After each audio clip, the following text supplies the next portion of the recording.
बच्चों, हम आपके लिए हाई स्कूल बोर्ड परीक्षा की तैयारी करवाने में लगे हुए हैं। इस तैयारी के क्रम में हम आपको बहुत से अच्छे अच्छे प्रश्न मैथमेटिक्स के देंगे जो आपकी बोर्ड परीक्षा में अवश्य पूछे जाएंगे। आप हमारे साथ अब तैयारी में लग जाइए।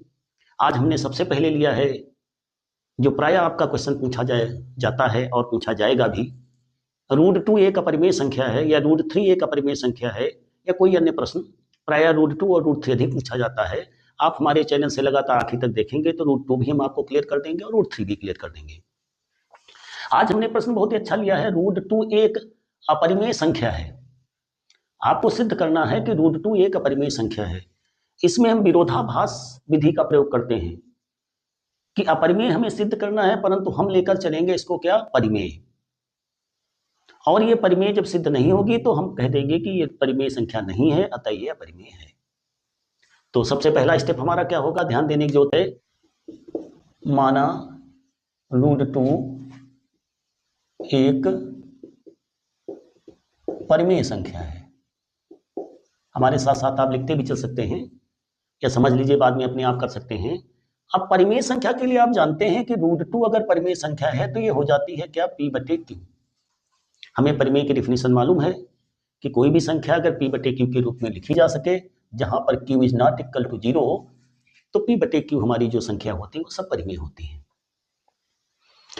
तो √2 बराबर p/q निकली जहां पर q is not equal to 0। साथ ही साथ p तथा q का एक के अलावा कोई सार्वगुणनखंड नहीं है। सार्वगुणनखंड नहीं है मतलब p और q में का केवल एक ही गुणनखंड, एक संख्या होगी। और हम जानते हैं कि अगर किसी भी संख्याओं में केवल एक ही सार्वगुणनखंड हो तो वो सहअभाज्य संख्याएं कहती हैं। तो क्या नहीं है, इसलिए p तथा q सह अभाज्य संख्याएं हैं। ये बात आपकी क्लियर हो गई कि p और q का। अच्छा, क्यों, अगर आप ये जानना चाहें कि इसके p और q के क्यों एक ही के अलावा कोई गुणनखंड नहीं हुए, कोई भी संख्या है अगर भिन्न है तो उसमें ऊपर नीचे कोई भी अगर कॉमन गुणनखंड होगा तो डिलीट हो जाएगा, समाप्त हो जाएगा। इसका मतलब एक के अलावा कोई गुणनखंड रहेगा ही नहीं उसका। तो p और q का एक के अलावा कोई सात गुणनखंड नहीं है, इसलिए p तथा q सहअभाज्य संख्या है। कहने का तात्पर्य √2 अगर परिमेय संख्या है तो p और q हमारी जो है इनका कोई भी गुणज प्राप्त नहीं होगा, मीन्स सार्वगुणनखंड नहीं मिलेगा, मीन्स ये सहअभाज्य संख्याएं होंगी। अब हम अगर इसको आगे बढ़ाते हैं और ये सहअभाज्य संख्याएं नहीं निकलती हैं तो विरोधाभास वही विधि होती है जिसके लिए हम आगे करते हैं। आप समझने का प्रयास करिएगा। दोनों पक्षों का वर्ग कर देंगे तो 2 is equal to p² / q², तो 2q² बराबर p²। यहां तक बच्चों आप क्लियर जानते हैं। अब इस जगह यह प्रश्न उठता है कि q² में 2 का गुणज है। लेफ्ट हैंड साइड आपका क्या है, 2 का गुणज है, इसलिए राइट हैंड साइड भी 2 का गुणज होगा। इसलिए p² क्या होगा, 2 का गुणज होगा, इसलिए p भी 2 का गुणज होगा। आप जानते हैं वास्तविक संख्याओं में अगर स्क्वायर 2 का गुणज है तो उसका वर्गमूल भी 2 का गुणज होगा। अब निश्चित हो गया है कि p जो है 2 का गुणज है, इसका मतलब p में निश्चित रूप से 2 गुणनखंड प्राप्त होता है। अब जब p 2 गुणनखंड प्राप्त हो रहा है, ये गुणज है, इसका मतलब इसलिए हम लिख सकते हैं या मान लेते हैं, समझ लीजिए कि p बराबर हमारा है कितना, 2m, क्योंकि 2 गुणज है, p बराबर 2m। तो इससे हमारा जो निकलेगा p² बराबर 4m²। ये हमारा मान लीजिए कि पहला इक्वेशन हो गया जो कंडीशन मिली हमारी। अब p² 4m² हम यहां पे रख देंगे। इसको फर्स्ट इक्वेशन मान लीजिए, इसको सेकंड मान लीजिए। अब इस p² को यहां पर हम पहले समीकरण में रख देंगे। इसलिए क्या मिला हमारा, 2q² बराबर मिल गया हमारा p² बराबर 4m²। इसलिए क्या मिला हमारा, q² बराबर 2m²। अब इसका मतलब ये हो गया q² बराबर 2m² हमारा हो गया। इसका तात्पर्य हो गया है कि q, जैसे यहां पर हमने तो left hand side right hand side 2 का गुणज है, इसका मतलब q भी क्या होगा, 2 का गुणज होगा। इसलिए q भी 2 का क्या होगा, गुणज होगा।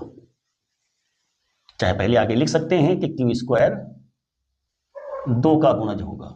किसका होगा, 2 का गुणज होगा, इसलिए q भी 2 का गुणज होगा। अब क्लियर हो गया है कि p और q में 2 एक सार गुणनखंड है। p और q दोनों क्या हैं, दोनों में p तथा q दोनों का 2 जो क्या है, गुणनखंड है। क्या है, गुणनखंड है।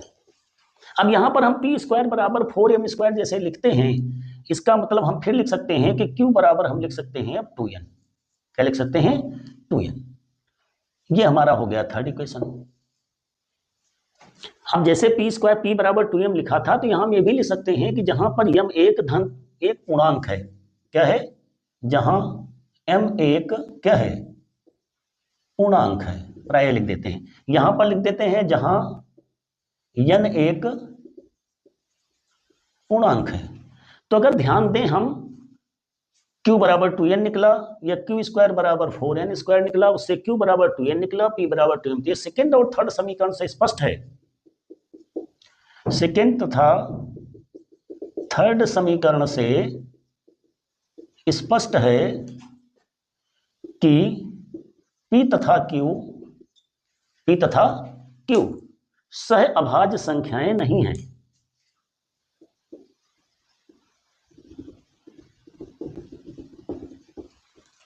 अब जब p तथा q सह अभाज्य संख्याएं नहीं हैं, कि जब p और q सह अभाज्य संख्याएं नहीं हैं, इसका मतलब ये जो है p/q जो हमारा पहले निकला था, जिसको हमने बताया था, इसका मतलब p और q का एक गुणनखंड 2 है और ये सह अभाज्य संख्याएं नहीं हैं।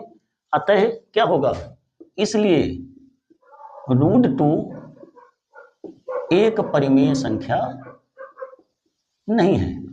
क्योंकि हमने परिमेय संख्या नहीं है, क्योंकि सह अभाज्य संख्या नहीं है, इसका मतलब क्या हो गया, विरोधाभास। क्या हो गया, विरोधाभास। सहभाज्य संख्या नहीं है, इसका मतलब क्या हो गया, हमने लिया था सहभाज्य संख्या है। क्या सहभाज्य संख्या है, और इसमें विरोधाभास हो गया है कि सहभाज्य संख्या नहीं है। अतः इसलिए हो गया √2 एक परिमेय संख्या नहीं है, इसलिए √2 एक क्या है, अपरिमेय संख्या है। क्लियर हो गया होगा आपको। सबसे पहले इसमें हम क्या करते हैं कि मान लेते हैं कि √2 एक परिमेय संख्या है, तो p/q जहां q is not equal to 0, p/q का केवल एक ही गुणनखंड मिलता है, ओनली 1। और केवल एक गुणनखंड अगर संख्याओं का प्राप्त होता है तो उन्हें सहभाज्य संख्याएं कहते हैं। अब सहभाज्य संख्याएं हैं, हमारा सिद्ध क्या हुआ, सहभाज्य संख्या नहीं है, तो विरोधाभास हो गया। लिया था हमने परिमेय, इसका मतलब क्या होंगे, अपरिमेय होंगे। बच्चों √3 में बस ये ध्यान रखना, हमने जो ये कैलकुलेट कराया है, आप इन्हीं शब्दों का प्रयोग करते रहिए। केवल जहां पर 2 अंक है वहां पर 3 अंक कर दीजिए। √3 से चालू करिए, सेम वैसे ही लिखते चले जाइए। p/q मानिए, वर्क करिए, कैलकुलेट करिए, तो आपको 3 का गुणन, जहां 2 का गुणनखंड होगा वहां 3 का, जहां जहां पर आपका 2 का अंक है अगर वहां पर 3 अंक आप लिख दीजिए तो आपका √3 सिद्ध हो जाएगा कि एक अपरिमेय संख्या है।